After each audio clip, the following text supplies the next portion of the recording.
Hello friends, welcome you all. Prelims 2021 के revision series में ये आपका साइंस एंड टेक्नोलॉजी वाला रिवीजन सीरीज होगा जो काफी ज्यादा रैपिड में होगा। ठीक है, क्योंकि टाइम नहीं है और ऐसे में रैपिड रिवीजन ही जरूरी है। जो इंपॉर्टेंट टॉपिक्स है उन्हें को कवर कर लिया जाए तो वो ज्यादा बेहतर होगा, उन्हीं को रिवाइज कर लिया जाए तो वो बेहतर होगा, है ना। सो इंपॉर्टेंट टॉपिक्स जो है उसे डिस्कस करेंगे और आपका अभी डिफेंस से शुरू कर रहे हैं, उसके बाद जो आपके नेक्स्ट टॉपिक होंगे उसे कवर करेंगे। ठीक है, तो विदाउट डिलिंग सबसे पहली बात तो ऑर्गेनाइजेशन की बात कर लेते हैं। दो ऑर्गेनाइजेशन यहाँ दिए गए हैं। एक तो आपका डीआरडीओ, बार बार न्यूज में रहती है इसलिए ये आपका क्वेश्चन के रूप में आ सकता है। तो डीआरडीओ आपका रिसर्च एंड डेवलपमेंट विंग है, मिनिस्ट्री ऑफ डिफेंस के अंतर्गत आती है ना, गवर्नमेंट ऑफ इंडिया। एंड 1958 में यानी कि आफ्टर इंडिपेंडेंस ये आपका स्टैब्लिश किया गया था। दूसरा आपका डिफेंस इनोवेशन ऑर्गेनाइजेशन, इसके बारे में याद रखना है आपको क्योंकि काफी ज्यादा इस बार भी ये न्यूज में रहा है। और ये आपका नॉट फॉर प्रॉफिट कंपनी है and basically registered under companies act. ठीक है, और इसके दो फाउंडिंग मेंबर्स हैं। एक तो आपका हिंदुस्तान एरोनॉटिक्स लिमिटेड HAL और दूसरा BEL that is Bharat electronics limited. और ये आपका डिफेंस पब्लिक सेक्टर अंडरटेकिंग्स के कैटेगरी में आते हैं, DPSU है ना, because defence innovation organisation. And कुछ कमिटी जो न्यूज में रही है इसके बारे में बस आपको सिंपली इसके ऑब्जेक्टिव्स याद रखने। पहली बात तो ये कि 2018 में आपका M चंद्रशेखरन कमिटी, और बेसिकली इसमें जो इसे बनाई गई थी to study the implication of artificial intelligence in national securities की अगर हम नेशनल बेसिकली आर्टिफिशियल इंटेलिजेंस को इंटीग्रेट करें डिफेंस में तो फिर क्या इसका इम्प्लीकेशन हो सकते हैं। ठीक है, तो N Chandrasekharan committee 2018 to study implications of artificial intelligence in national security. फिर आपका 2015 काफी पुराना हो गया, वैसे आपको याद रखने की जरूरत नहीं है। ये आ जाओ defence artificial intelligence project agency, ये काफी लेटेस्ट में 2019, और ये आपका ग्रेटर इम्पेटस प्रोवाइड करता है आर्टिफिशियल इंटेलिजेंस इन डिफेंस। ठीक है, तो आपका defence artificial intelligence project agency AIIMS for greater impetus on artificial intelligence in defence sector. And अगर हम बात करें अब न्यूक्लियर डॉक्ट्रिन जो भारत की है, सबसे पहली बात तो इंडिया ने सबसे पहला न्यूक्लियर टेस्ट 1974 में कंडक्ट किया था, सेकेंड न्यूक्लियर टेस्ट 1998 में। ठीक है, और इंडिया अपने आप को न्यूक्लियर वेपन स्टेट कब डिक्लेयर करता है? 1998 में, जब भारत ने सेकेंड न्यूक्लियर टेस्ट किया था। और अपने साथ उन्होंने यानी कि इंडिया ने न्यूक्लियर डॉक्ट्रिन पॉलिसी लेकर आई 2003 में कि बेसिकली क्या वो न्यूक्लियर डॉक्ट्रिन या फ्रेमवर्क रखेंगे, इसके बारे में इन्होंने देश को, दुनिया को बताया था। क्या क्या है आपका इंडिया के न्यूक्लियर डॉक्ट्रिन में, तो देख लो मेजर पॉइंट्स आपको इतने ही याद रखने हैं। पहली बात तो क्रेडिबल मिनिमम डिटरेंस, एक मिनिमम डिटरेंस तो क्रिएट किया जाए, है ना, अगर कोई दूसरा देश हमारे तरफ आंख उठाकर देखता है तो ये हो गया आपका क्रेडिबल मिनिमम डिटरेंस। ठीक है, और सबसे इंपॉर्टेंट बात जो बार बार सुनते होगे, नो फर्स्ट यूज, है ना।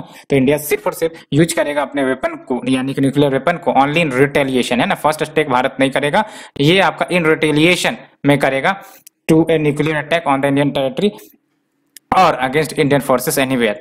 And we have the nuclear command authority, retaliatory attacks will be authorised only by the civilian political leadership. And ये इंपॉर्टेंट है, ये भी इंपॉर्टेंट है कि जो न्यूक्लियर वेपन है वो यूज नहीं किए जाएंगे नॉन न्यूक्लियर वेपन स्टेट, है ना। तो कोई अगर नॉन न्यूक्लियर वेपन स्टेट है उसके खिलाफ कभी भी न्यूक्लियर वेपन यूज नहीं किया जाएगा, तो जिनके पास है उन्हीं के खिलाफ।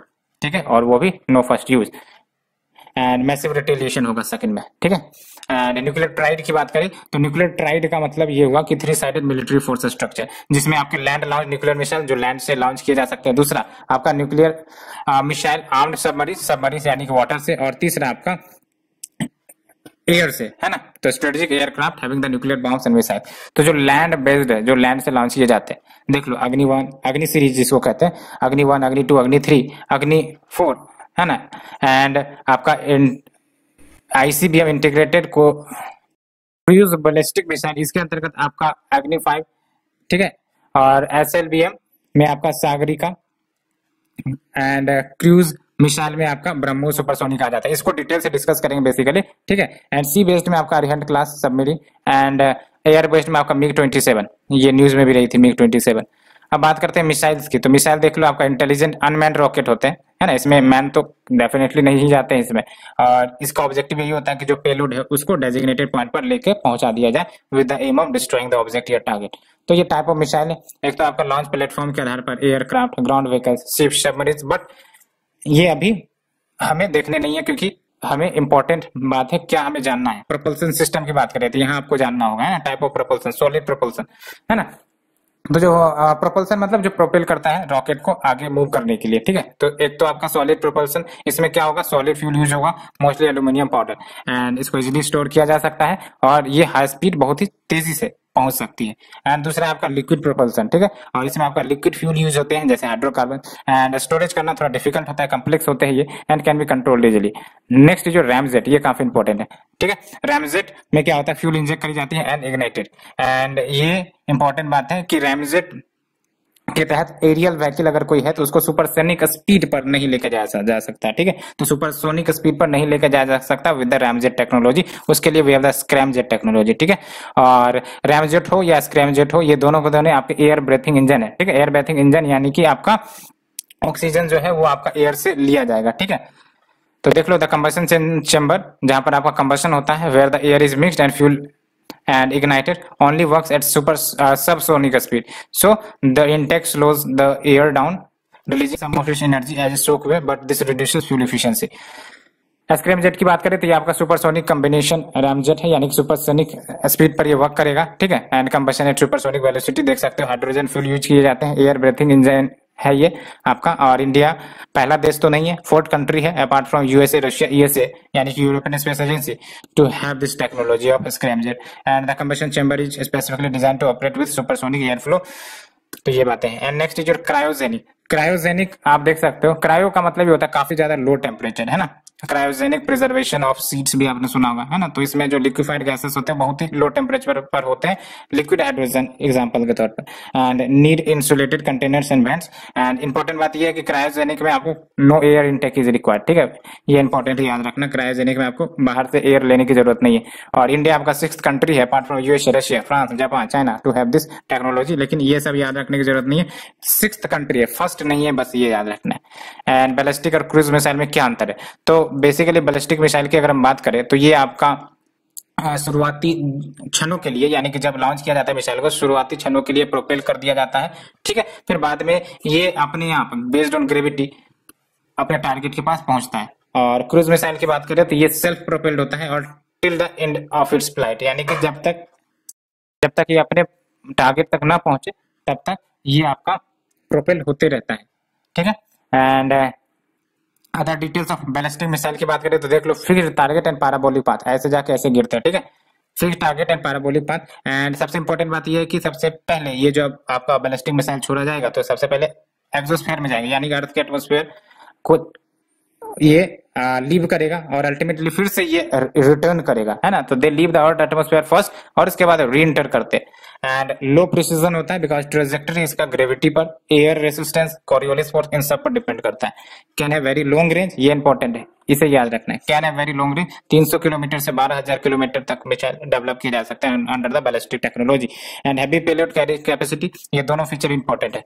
एंड डेवलप किए जाते हैं इसे primarily to carry nuclear warhead, क्योंकि ये सब काफी ज्यादा बेसिकली दूर के लिए बनाया जा सकता है।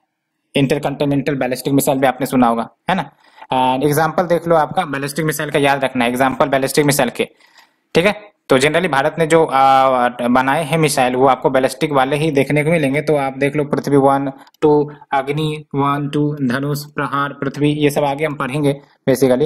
And type of ballistic missile based on range, तो शॉर्ट रेंज बैलिस्टिक मिसाइल हो सकते हैं 300 से 1000 किलोमीटर के बीच, मीडियम रेंज 1000 से 350 किलो 3500 किलोमीटर के बीच। एंड इंटर कॉन्टिनेंटल, नाम से पता चला दो कॉन्टिनेंट के बीच तो जो दूरी होंगी वो काफी ज्यादा होंगी, 5500 किलोमीटर, ठीक है। एंड अगर बात करें क्रूज मिसाइल की तो मूविंग टारगेट होता है और कोई फिक्स पाथ नहीं, कहीं पर भी पहुंच सकता है बिकॉज ये सेल्फ प्रोपेल्ड होते हैं, है ना। And they remain with in the earth atmosphere, ये बाहर जाते नहीं है और फिर री एंटर नहीं करते, ये विद इन द एटमोस्फेयर ये अटैक कर सकते हैं अपने टारगेट के पास। प्रिसीजन काफी ज्यादा हाई होता है बिकॉज सेल्फ गाइडेड है ये, और लेकिन रेंज काफी ज्यादा स्मॉल होता है, देख सकते हो बिलो 500 किलोमीटर, और पेलेट कैपेसिटी भी लिमिटेड है। And develop primarily to carry conventional warhead, है ना। एंड एग्जाम्पल के तौर पर देख लो ब्रह्मोस मिसाइल, एंड ये काफी इंपॉर्टेंट है, ये याद रख सकते हो। जो टाइप ऑफ क्रूज मिसाइल है बेस्ड ऑन द स्पीड, तो देख लो हाइपरसोनिक, हाइपरसोनिक यानी कि जी आपका मिसाइल की स्पीड है वो 5 times the speed of sound, है ना। मैच का मतलब है स्पीड ऑफ साउंड, ठीक है। तो अगर मैच 5 है तो इसका मतलब 5 times the speed of sound, अगर मैच 3 है तो यानी कि 3 times the speed of sound, ठीक है। तो देख लो क्रूज मिसाइल का type based on the speed, तो एक तो हाइपरसोनिक है मैच 5 और स्पीड यहाँ पर 5 टाइम्स है द स्पीड ऑफ साउंड, और दूसरा सुपरसोनिक जिसमें जो आपका स्पीड, तो सुपरसोनिक स्पीड के तहत आपका जो स्पीड होता है इस मिसाइल का 2 से 3 times the speed of sound, और जाहिर सी बात है speed is faster than the speed of sound. और सब सोनिक याद रखना है आपको, ये आपका जो मिसाइल होगा इसकी स्पीड साउंड के स्पीड से लो रहेगी, ठीक है, कम रहेगी। देख लो मैच 0.8 जो कि आपका स्पीड ऑफ साउंड से कम है। एंड अगर हम बात करें इंटीग्रेटेड इंडियन मिसाइल सिस्टम, तो पहली बात तो भारत ने integrated guided missile development programme चलाया था, ठीक है, और इसे कंसीव किया गया था डॉक्टर एपीजे अब्दुल कलाम के द्वारा, सो दैट इंडिया को सेल्फ सफिशिएंसी हासिल हो मिसाइल टेक्नोलॉजी में in response to missile technology control regime.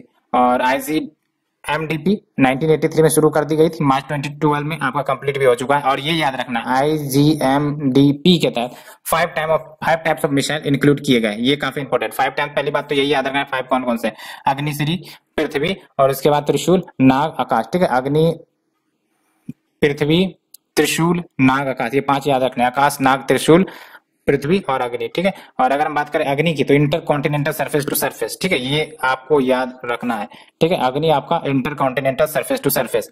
Nuclear capable ballistic missile है, DRDO के द्वारा डेवलप किया गया है, भारत कोई पहला नहीं है, इससे पहले भी बहुत सारे देशों ने इसे बना चुका है, ठीक है, और एक्यूरेसी हाई है, ठीक है, और आपका इसमें ring laser gyro based inertial navigation system है, as well as micro navigation system भी मौजूद है। नेक्स्ट इज योर पृथ्वी, ये भी आपका surface to surface short range ballistic missile है, याद रखना, लॉन्ग रेंज नहीं है, शॉर्ट रेंज बैलिस्टिक मिसाइल है। और IGMDP के तहत आपका ये पहला फॉर द फर्स्ट मिसाइल इसी को डेवलप किया गया था, है ना। और बेसिकली लिक्विड या फिर सॉलिड या फिर दोनों फ्यूल्स यूज कर सकते हैं, है ना, to carry the conventional as well as nuclear warhead, तो बोथ कन्वेंशनल और न्यूक्लियर वॉरहेड को कैरी कर सकता है। और इसके सीरीज है Prithvi 1 series, Prithvi 2 series, Prithvi 3 series, ठीक है। तो पृथ्वी 1 में आपका आर्मी वर्जन है 150 किलोमीटर का रेंज, पृथ्वी 2 एयरफोर्स वर्जन 350 किलोमीटर का रेंज, पृथ्वी 3 नेवल वर्जन 600 किलोमीटर का रेंज। तो आपको बस ये सब याद नहीं रखने, बस ये याद रखना है कि पृथ्वी सीरीज में आपका short range surface to surface आपका बैलिस्टिक मिसाइल है, ठीक है। Next is your Trishul, Trishul आपका short range surface to air, याद रखना यहाँ पर आपको सरफेस टू एयर, अभी तक हमने ऊपर 2 आकाश नहीं, अग्नि और पृथ्वी दोनों सरफेस टू सरफेस थे, त्रिशूल आप देख लो सरफेस टू एयर है, ठीक है। और ये इंडियन नेवी के लिए जो यूज किए जाते हैं फॉर इमीडिएट कॉम्बैट एक्शन, तो देख लो रेंज बहुत ही कम है 9 kilometre, that's why it is short range, and अभी ये सर्विस में नहीं है। नाग की बात करें तो नाग आपका एंटी टैंक मिसाइल है, ठीक है, रेंज 4 किलोमीटर है, यस ये रेंज आपको याद रखना है, वैसे आप सिंपली याद रख सकते हो एंटी टैंक मिसाइल है तो रेंज कम ही होते हैं। And fire and forget principle पर काम करता है, ठीक है, where the target is identified and designated और द वेपन इज लॉन्च, है ना, तो वेपन लॉन्च करने से पहले ही टारगेट को आइडेंटिफाई कर दिया जाता है, डेजिग्नेट कर दिया जाता है। एंड ऑल वेदर कंडीशन में काम करते हैं, डे एंड नाइट कैपेबिलिटीज है, launch from land and air based platform, ठीक है, तो बहुत land and air based platform से नाग को लॉन्च किया जा सकता है। नेक्स्ट इज योर 5 आकाश, ठीक है, और ये आपका सरफेस टू एयर है, तो surface to air missile with radar called Rajendra, तो इसमें जो रडार ऑपरेट करते हैं वो राजेंद्र है, और मल्टी टारगेट एंगेजमेंट कैपेसिटी है इसकी। एंड बेसिकली ये आपका जो रेडार है दैट इज राजेंद्र, वो डिटेक्ट करते हैं इनकमिंग ऑब्जेक्ट्स को as well as missiles are fired, जैसे ही आपका इनकमिंग ऑब्जेक्ट्स आएंगे रेंज में रडार में मिसाइल्स फायर कर दिए जाएंगे। रेंज आपका 30 किलोमीटर, ऑल्टीट्यूड 18 किलोमीटर तक ये आपका जा सकता है, ऑलरेडी इन यूज, ठीक है। तो आकाश देख लो आप सरफेस टू एयर, और नाग तो वैसे आपका एंटी टैंक मिसाइल है, एंड त्रिशूल आपका सरफेस टू एयर, तो 2 हैं आपके त्रिशूल और आकाश सरफेस टू एयर, और 2 पर हमने जो बात किया पृथ्वी और अग्नि, ये आपका सरफेस टू सरफेस है। और अग्नि आपको याद रखना intercontinental surface to surface है, पृथ्वी आपका surface to surface short range है, उसके बाद आपका नाग एंटी टैंक मिसाइल है, रेंज इसका शॉर्ट ही है, जाहिर सी बात है, त्रिशूल आपका शॉर्ट रेंज ही है, एंड आकाश आपका सरफेस टू एयर बेसिकली और मीडियम रेंज, है ना। तो ये है आपके। And next is your other missile Astra, तो अस्त्र आपका all weather beyond visual range air to air missile है, ठीक है, रेंज 80 किलोमीटर, और पेलोड कैपेसिटी याद रखने की जरूरत नहीं है, ये याद रखना first indigenously develop missile of India, ये याद रखना first indigenously develop missile of India, और आपका डिस्ट्रॉय कर सकता है एनिमी एयरक्राफ्ट को एट सुपरसोनिक स्पीड, ठीक है। एंड प्रहार की बात करें तो प्रहार आपका surface to surface tactical ballistic missile, range 150 kilometre, payload capacity देख लो 200 से 500 केजी, बट पेलोड कैपेसिटी याद रखने की जरूरत नहीं है, बस ये याद रखना surface to surface ballistic missile और सॉलिड फ्यूल पर काम करती है, and Pralay solid fuel surface to surface tactical missile और पेलोड 1 टन तक का लिया जा सकता है and has the range of 350 kilometre. Nirbhay, ये याद रखना है, निर्भय निर्भय इंडिया का first indigenous long range all weather subsonic cruise missile. याद रखना, ये बैलिस्टिक नहीं है, ये क्रूज मिसाइल है, ठीक है। तो Nirbhay is your India first indigenous long range all weather subsonic cruise missile, ठीक है। और बेसिकली ये वेट कितना कैरी करेंगे आपको याद रखने की जरूरत नहीं है।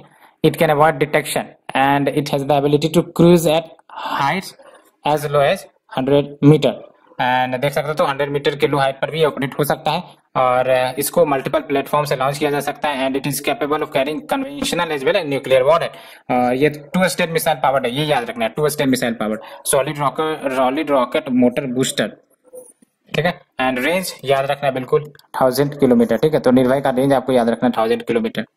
And Dhanush is your C2C या surface short range ballistic missile. तो C2C या फिर C2 surface short range ballistic missile है आपका।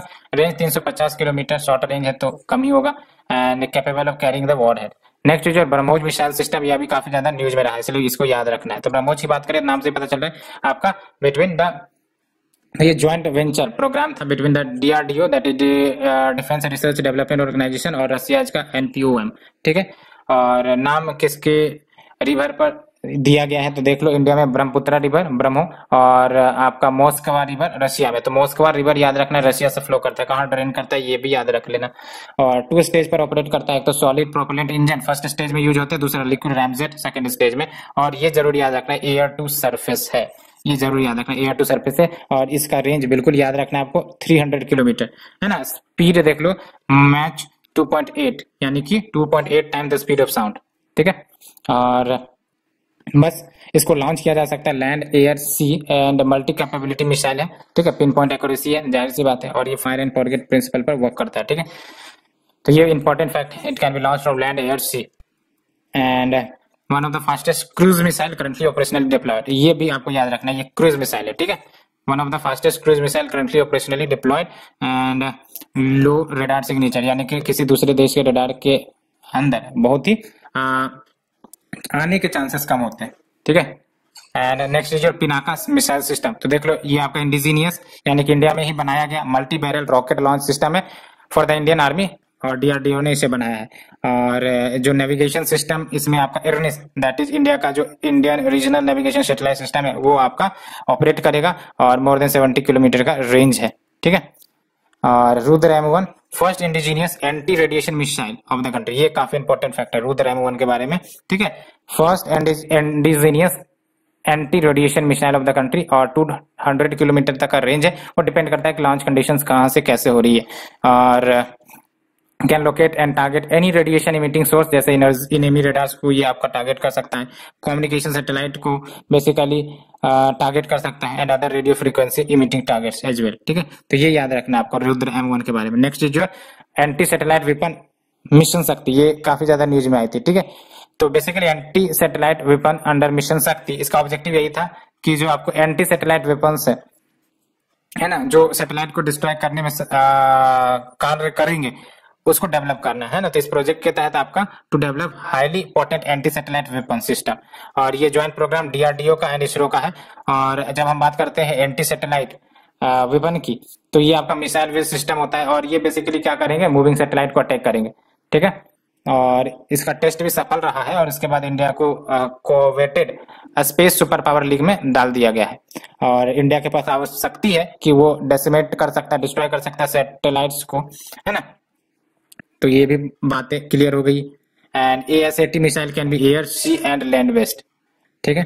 और देख लो है ना, मार्च 2019 में काफी लेटेस्ट न्यूज है, India successfully tested it's ASAT missile. And कौन कौन से देश के पास अभी फिलहाल ASAT सैटेलाइट या मिसाइल है, तो USA के पास, रशिया पे, चाइना के पास हैविंग द सिमिलर टेक्नोलॉजी। और इंडिया जो है इसके लिए काइनेटिक किल स्पेस टेक्नोलॉजी का इस्तेमाल किया है। और बेसिकली ये देख लो DRDO के अनुसार जो मिसाइल है वो आपका शूट डाउन कर सकती है टारगेट्स को moving at a speed of 10 kilometre पर second at an altitude as high as 1200 kilometre. तो ये फैक्ट आपको याद रखने हैं मिशन शक्ति वाली, क्योंकि यहाँ से पूछा जा सकता है। And next we have the air defence system. तो we have the Indian ballistic missile defence programme. तो ये आपका 1999 में शुरू हुआ था आफ्टर द कारगिल वॉर, और इसके तहत 2 टायर डिफेंस सिस्टम होंगे और will be able to intercept any incoming missile अगर 5000 किलोमीटर दूर से भी अगर लॉन्च किया गया हो, है ना। तो Indian ballistic missile defence programme, ballistic missile defence programme मतलब क्या, अगर कोई दूसरे देश भारत के जमीन पर कुछ लॉन्च करता है मिसाइल, तो हमारा डिफेंस सिस्टम भी तो कि हम लोग रिपेल कर सके, तो उसके तहत आपका ये Indian ballistic missile defence programme लाया गया था, है ना, आफ्टर द कारगिल वॉर। और ये 2 टायर्ड डिफेंस सिस्टम है and will be able to intercept any incoming missile launched even 5000 kilometre away. तो कौन से वो दो हैं, एक तो पृथ्वी एयर डिफेंस, और ये डिजाइन करी गई है फॉर हाई ऑल्टीट्यूड इंटरसेप्शन, यानी कि एक्सो एटमॉस्फेरिक इंटरसेप्शन, यानी कि आउटसाइड द एटमॉस्फेयर से भी अगर आ रहा है तो इंटरसेप्ट किया जा सकता है, इंटरसेप्ट कर सकता है under the Prithvi air defence system. दूसरा आपका एडवांस एयर डिफेंस, और ये इंडो एटमॉस्फेरिक इंटरसेप्शन होगा, यानी कि विद इन द एटमॉस्फेयर से आपका अगर आ रहा है तो अल्टीमेटली उसे भी ट्रैक किया जा सकता है for low altitude interception. Next is your anti ballistic missile system. तो ये काफी ज्यादा न्यूज में रहती है, तो याद रखना है एंटी बैलिस्टिक मिसाइल सिस्टम जो हमारे पास किसका है, ये आपका S-400 ट्रम्प, काफी ज्यादा न्यूज में सुनते रहते होगे, ठीक है। S-400 ट्रम्प मिसाइल सिस्टम आपका रशिया का है और it is mobile surface to air missile system. आप इमेज देख लोगे और क्लियर हो जाएगा। तो S-400 Trump missile system Russia का, it is mobile surface to air, याद रखना है surface to air missile system. Third, terminal high altitude area defence system, ये आपका यूएस का है, ट्रांसपोर्टेबल है, ग्राउंड बेस्ड है, ठीक है। एंड आयरन डोम काफी ज्यादा भी न्यूज में भी रहती और ये इजराइल की है एरियल डिफेंस सिस्टम, ठीक है। तो S-400 Trump missile Russia, mobile and surface to air missile system. And आपका थर्ड यूएस का transportable ground based, and Iron Dome aerial defence system Israel का। Next is your submarine. तो submarine basically एक तो nuclear powered हो सकती है। Nuclear powered का मतलब क्या हुआ, वो एनर्जी जो जरूरत है उनको, वो एनर्जी कहां से लेंगे, from the nuclear reactor, so that they can stay submerge in water for month. That's why जो न्यूक्लियर पावर सबमरीन होती है difficult for enemy to detect, ठीक है, can float near the territorial waters of enemy nation. And इसके तहत आपका एक तो एसएस आती है, यानी कि सबमर्सिबल शिप न्यूक्लियर पावर्ड, और दूसरा आपका एसएसबी है, submersible ship ballistic nuclear powered. तो अगर हम बात करें एसएसएन की, तो इसको स्पेसिफिकली डिजाइन करी गई है for attacking and sinking other submarine, ठीक है। तो ये long range missiles carry generally नहीं करती है। दूसरा है आपका एसएसबीएन, ठीक है, have the capability to deploy submarine launch ballistic missiles with nuclear warhead. Diesel powered, नाम से पता चल रहा है, तो इनको फ्यूल के लिए ऊपर आना पड़ेगा, वाटर बॉडी के अबव आना पड़ेगा for regular interval because of burning of diesel needs oxygen, ठीक है। And easy for enemy to detect, जाहिर सी बात है, and don't possess that advantage. तो next is your attack miss submarine. तो generally small submarines design for specific task which include attack on the enemy in combat, और इसके लिए torpedoes का इस्तेमाल होता है as well as other small ranges missile. But यहाँ से कोई क्वेश्चन बनने की लॉजिक ही नहीं है, ठीक है। ये देख लो बैलिस्टिक मिसाइल सबमरीन, तो ये साइज में बिगर होते हैं, मोर डिस्ट्रक्टिव होते हैं फॉर द एनिमी, ठीक है। लेकिन यहाँ से भी कोई क्वेश्चन बनेंगे नहीं, बनेंगे क्वेश्चंस बेसिकली यहाँ अगर एनालिसिस किया जाए तो जो सबमरीन से क्वेश्चंस मतलब ना के बराबर रहते हैं, और कुछ इंपॉर्टेंट सबमरीन्स के बारे में डिस्कस करेंगे। बट यहाँ आपको इतना नाम याद रखना है, कॉस्ट बेनिफिट काफी ज्यादा लो होगा, इसलिए आप इसको अपने से भी याद रख सकते हो कि न्यूक्लियर पावर्ड सबमरीन 3 है, ठीक है, और फिर आपका डीजल इलेक्ट्रिक सबमरीन 14 है। लेकिन आई थिंक कि इसको याद करना कॉस्ट बेनिफिट रेशियो के कंपैरिजन में काफी ज्यादा ठीक नहीं होगी। That's why we move to the next, project by navy. ये इंपॉर्टेंट है, जो नेवी प्रोजेक्ट चला रही है, ठीक है। तो देख लो, एक तो प्रोजेक्ट 75। तो project 75 is a part of 30 year submarine building plan, जो 2007 से 2030 तक चलाई जाएंगी, और इसमें आपका 6 कन्वेंशनल सबमरीन्स बनाया जाएगा। ये याद रखना, 6 conventional submarine having the better sensors and weapons and air independent propulsion system. और कौन कौन से वो 6 हैं ये याद रखना। प्रोजेक्ट 75 के तहत जो 6 कन्वेंशनल सबमरीन, वेर वी से कन्वेंशनल सबमरीन, ठीक है, तो ये याद रखना है, कन्वेंशनल सबमरीन की बात हो रही है। तो कौन से 6 हैं आप देख लो, Kalvari, INS Khanderi, INS Karanj, INS Vela, Vagir and Vagsheer, ये याद रखना है, ठीक है। कलवारी, खंडरी एंड करंज, वेला, वगीर एंड वागसीर, ठीक है। And next is your project 28, और इसके तहत 4 एंटी सबमरीन वॉरशिप बनाई जा रही है इंडिजिनियसली बाय इंडिया, ठीक है। तो 4 कॉर्वेट्स कौन कौन से, INS Kamorta, INS Kadmatt, INS Kiltan and INS Kavaratti, ये सब याद रखने हैं आपको, ठीक है। तो ये आपके प्रोजेक्ट 28 के तहत एंटी सबमरीन वॉरशिप होंगे। प्रोजेक्ट 17A ये न्यूज में रही थी, involve the building of 7 stealth frigates, and अब जो इनिशिएटिव लिए गए हैं to modernise the defence industry, देख लो, we have the strategic partnership model, है ना। और इसके तहत क्या होंगे, कुछ इंडियन प्राइवेट कंपनीज को आइडेंटिफाई किया जाएगा जो टाई अप करेंगे शुरुआती दौर में ग्लोबल ओरिजिनल इक्विपमेंट मैन्युफैक्चरर्स के साथ, यानी कि जो ग्लोबल लेवल पर ये डिफेंस प्रोडक्ट बनाते हैं, और उसके बाद टेक्नोलॉजी ट्रांसफर की भी बात करेंगे सो दैट ये डोमेस्टिक मैन्युफैक्चरिंग कर सके इंडिया में। IDEX काफी ज्यादा न्यूज में था, 2018 में लॉन्च किया गया था, और इसके तहत innovation and technology development defence and aerospace sector में किया जाएगा। कैसे, तो इंडस्ट्रीज को एंगेज करके including the MSMEs, startups, individual innovators, R&D and academia with funding and other support to carry out the research and development. और ये fund and manage करी जाएंगी, याद रखना आपको, डिफेंस इनोवेशन ऑर्गेनाइजेशन के द्वारा, and will function as an executive arm of DIO। Next जो डिफेंस इंडियनाइजेशन, ये काफी ज्यादा याद रखना आपको, है ना। तो पहले तो आपका FDI आपका ऑटोमेटिक रूट से 49% था डिफेंस मैन्युफैक्चरिंग को लेकर, है ना, लेकिन अब उसको बढ़ाकर 74% कर दिया गया, ये वेरी वेरी इंपॉर्टेंट है ना।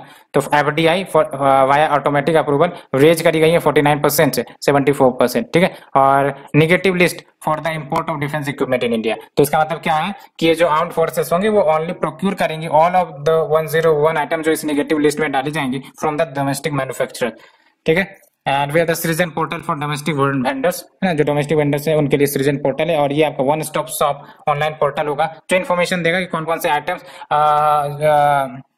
जिसका इंडियनाइजेशन किया जाना चाहिए सो दैट गवर्नमेंट उसको खरीद सके, तो प्राइवेट सेक्टर इन प्रोडक्ट्स पर काम करेंगे, ठीक है। And we have the naval innovation indigenisation organisation NIIO, और इसको लॉन्च किया गया है by the defence minister of India.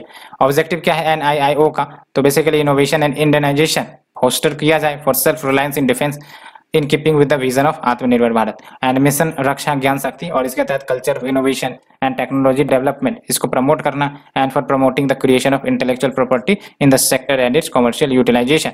And we are the defence corridor, ये इंपॉर्टेंट है ना। तो डिफेंस कॉरिडोर का मतलब क्या हुआ, there will be a route, there will be a pathway जिसके इर्द गिर्द आपका डोमेस्टिक प्रोडक्शन किया जाएगा डिफेंस इक्विपमेंट का, चाहे वो पब्लिक सेक्टर करे, प्राइवेट करे, है ना, और इसकी मदद से डिफेंस की कैपेबिलिटी बढ़ाई जाएंगी, ठीक है। इंडियनाइजेशन ऑफ डिफेंस प्रोडक्ट्स किया जाएगा। और ये दो डिफेंस कॉरिडोर कहां पर बनाने के लिए प्रपोजल करी गई, एक तो आपको उत्तर प्रदेश, दूसरा तमिलनाडु, ये दो राज्य याद रखना, यूपी एंड तमिलनाडु, ठीक है। And we have the new defence acquisition procedure of 2020, ठीक है, और ये आपका गवर्न करेगा procurement of defence equipment from the capital budget, याद रखना, फ्रॉम द कैपिटल बजट। इसने सुपरसीड किया है डिफेंस प्रोक्योरमेंट प्रोसीजर ऑफ 2016 को। और सबसे इंपॉर्टेंट बात ये कि there is a reservation in categories for Indian vendors, है ना, जैसे कुछ category like buy Indian indigenously design develop and manufacture IDDM, दूसरा production agency in design and development, ये सब एक्सक्लूसिवली रिजर्व किए जाएंगे इंडियन वेंडर्स के लिए। बट यहाँ से कोई क्वेश्चंस नहीं बनते, बस ये याद रखना, yes there is a reservation in categories for Indian vendor, ठीक है। एंड फिर आपका मेजरिंग इंडिजिनियस कंटेंट, यानी कि इंडियन इंडिजिनियस कंटेंट कैलकुलेट किए जाएंगे based on base contract price, ठीक है, which is total contract price minus less tax minus taxes and duties and offset liability leasing, but यहाँ से क्वेश्चंस बन नहीं रहे। Next is unmanned aerial vehicle, ये आपका ड्रोन की बात चल रही है, ठीक है, यहाँ से आपके क्वेश्चन निकल सकते हैं क्योंकि काफी ज्यादा लेटेस्ट है। When we say unmanned aerial vehicles, तो ये आपका it is a class of aircraft, और ये आपका विदाउट द पायलट्स फ्लाई करता है। And there is a 3 subset of unmanned aircraft, एक तो remotely piloted autonomous aircraft, model aircraft, but no need to remember this. And ये कुछ याद रख सकते हो तो याद रख लो बस कि हाँ ये सब न्यूज में रहता है, क्या है इस प्रकार के क्वेश्चन के लिए, है ना। सम UAVs used by Indian navy, कौन कौन से हैं, इंडियन मिलिट्री बेसिकली, तो DRDO अभ्यास, DRDO फ्लफी, इंपीरियल ईगल, कपोथका, लक्ष्य, नेत्र, निशांत, रुस्तम एंड रुस्तम 2, उल्का, बस ये एक प्रकार से इसे ऐसे ही क्वेश्चन इससे निकल सकते हैं कि फ्लफी, है ना, इंपीरियल ईगल, कपोथका, ये सब सीनी न्यूज क्या है, बर्ड्स हैं कि आपका UAV है, ड्रोन है, क्या है, बस इतना ही, इससे ज्यादा नहीं। And we have the India drone regulation 2000, India drone regulation, ये जो क्या है अभी, तो आपको पता है इंडिया ने no permission no take off, यानी कि जब तक परमिशन नहीं तब तक टेक ऑफ नहीं, ये क्लाउज पर ऑपरेट करता है भारत। इसके तहत क्या है कि drone can not be operated in Indian skies unless regulatory permission is not taken, है ना। और रेगुलेटरी परमिशन कहां से लिया जाएगा, ये इंपॉर्टेंट है, डिजिटल स्काई प्लेटफॉर्म। तो डिजिटल स्काई प्लेटफॉर्म पर आपको अच्छे से पता होना चाहिए कि यहाँ से आपका ऑपरेटिंग परमिशन लिया जाता है ड्रोन के लिए बाय द इंडिविजुअल। और ये याद रखना है, ड्रोन की रजिस्ट्रेशन जरूरी होगी for all but nano technology के लिए नहीं।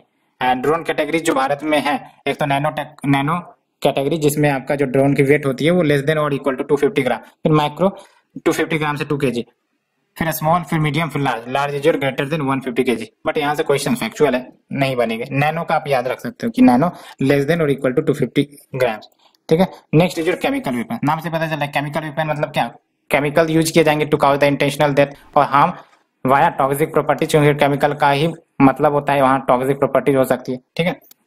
और equipment specifically design to weaponize toxic chemical, ये भी आपके इस डेफिनेशन के अंतर्गत आते हैं, ठीक है। तो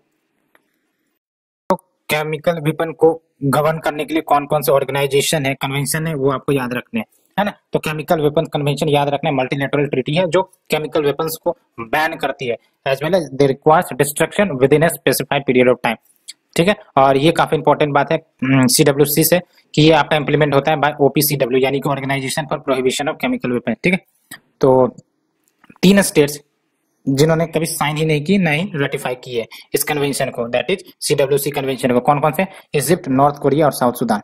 एंड जो अभी हमने ऑर्गेनाइजेशन की बात की, that is organization for the prohibition of chemical weapon, जो इंप्लीमेंट करता है CWC कन्वेंशन को। तो इसके बारे में जान लेते हैं। इसका हेडक्वार्टर हैग, नेदरलैंड, और ये एस्टेब्लिश किया गया है by the chemical weapon convention 1997 to implement and enforce the terms of the non proliferation treaty. और इनको पावर दी गई है कि इंस्पेक्शन परफॉर्म कर सकते हैं as well as perform testing of sites and victims of suspected chemical weapons attacks, so that verify करे कि जो सिग्नेटरी कंट्रीज है जिन्होंने साइन किया इस कन्वेंशन को वो कंप्लाई कर रहे हैं या नहीं इस कन्वेंशन को। और OPCW को 2013 में नोबेल पीस प्राइज भी मिला। And we have the chemical weapons in India, तो देख लो इंडिया ने रेटिफाई बिल्कुल किया हुआ है 1996 में। और इसके तहत भारत ने chemical weapon convention act 2000 establish भी किया है। And we have the national authority chemical weapon convention, है ना। और ये स्टेटूटरी है because it has been establish under the chemical weapon convention act 2000, और ये इंप्लीमेंट करते हैं प्रोविजन ऑफ दिस कन्वेंशन। और केमिकल एजेंट जो न्यूज में रहे ये याद रख सकते हैं, क्लोरीन गैस, इसको चोकिंग एजेंट कहते हैं, sarin gas, nerve agent, Novichok is also nerve agent and 5 से 8 times more lethal than VX nerve agent, and cyanide, blood agent, phosgene, sulfur mustard, blister agents, and VX which is very persistent once in atmosphere, और ये slow होते हैं to evaporate and thus tends to cause prolonged exposure. Next is your biological weapons। ये तो corona के बाद काफी ज्यादा कंट्रोवर्सी में रही थी, आपको ही पता है ना। बायोलॉजिकल वेपन जिसमें हम माइक्रो ऑर्गेनिज्म का इस्तेमाल करते हैं लाइक वायरस, बैक्टीरिया, फंगी और अदर टॉक्सिन्स, ठीक है, टू प्रोड्यूस द वेपन्स, है ना। और इसको डेलिबरेटली जानबूझ कर रिलीज किए जाते हैं सो दैट डिजीज हो जाए और आपका पैंडेमिक बन जाए, एपिडेमिक हो जाए, है ना। और इसके कारण ह्यूज पॉपुलेशन का डेथ हो, एनिमल्स या प्लांट्स का डेथ हो। एग्जांपल देख लो, एंथ्रेक्स, बॉटुलियम टॉक्सिन, प्लेग, ये सब कुछ एग्जांपल्स है। तो what is difference between biological agent and chemical agent? तो बायोलॉजिकल एजेंट का ओरिजिन नेचुरल है, it can B originated from the virus, bacteria, fungi, ठीक है। और केमिकल यानी कि केमिकल के माध्यम से बनाए जाते हैं विच इज मैन मेड, है ना। और biological agents is difficult to produce, costly, small scale production, and chemical agent large scale, cheaper industrial production हो सकता है इनका। Biological agent we have the odourless, tasteless, ठीक है। बट यहाँ से कोई क्वेश्चन बनेंगे नहीं, सो ये जनरल क्वेश्चंस होंगे जो आप आंसर कर सकते हो, इसलिए no need to invest time, है ना। Next is biological weapon convention, ये इंपॉर्टेंट है, आपको जानना होगा, ठीक है। और ये biological weapon convention first multilateral disarmament treaty है जो development as well as production and stockpiling of entire category of weapons of mass destruction, ये याद रखना है ना। Entire category of weapons of mass destruction, उसके स्टॉक पाइलिंग को, production को, डेवलपमेंट को बैन करता है, याद रखना। First multilateral disarmament treaty banning the development, production and stockpiling of entire category of weapons of mass destruction. और ये इन्फोर्स कब आया? 1975 में। और इंडिया ने बिल्कुल साइन कर रखा है इस कन्वेंशन को। और इसके तहत या इस कन्वेंशन के तहत क्या क्या बैन होता है तो देख लो, development, stockpiling, acquisition, retention and production of biological agents जो भी हमने डिस्कस किया, toxins of types and in quantity that have no justification for prophylactic, protective और अदर पीसफुल पर्पस है। तो जिसका पीसफुल पर्पस का ऑब्जेक्टिव ही नहीं है ना, उन टॉक्सिन्स को बेसिकली ये बैन करता है। तो बायोलॉजिकल एजेंट्स को तो बैन करता ही है। And we have the weapons, equipment, delivery vehicles which is designed to use such agents और toxins for hostile purposes and the transfer और assistance with acquiring the agents, toxins, weapons, equipments and delivery vehicles, इसको भी ban करता है। तो हमने defence वाला sector complete कर लिया है। नेक्स्ट सीरीज में हम हेल्थ को डिस्कस करेंगे, ठीक है। हेल्थ या स्पेस दोनों में से जो होगा उसे डिस्कस करेंगे, ठीक है। सो फ्रेंड्स, आज के लिए इतना ही। Thank you very much.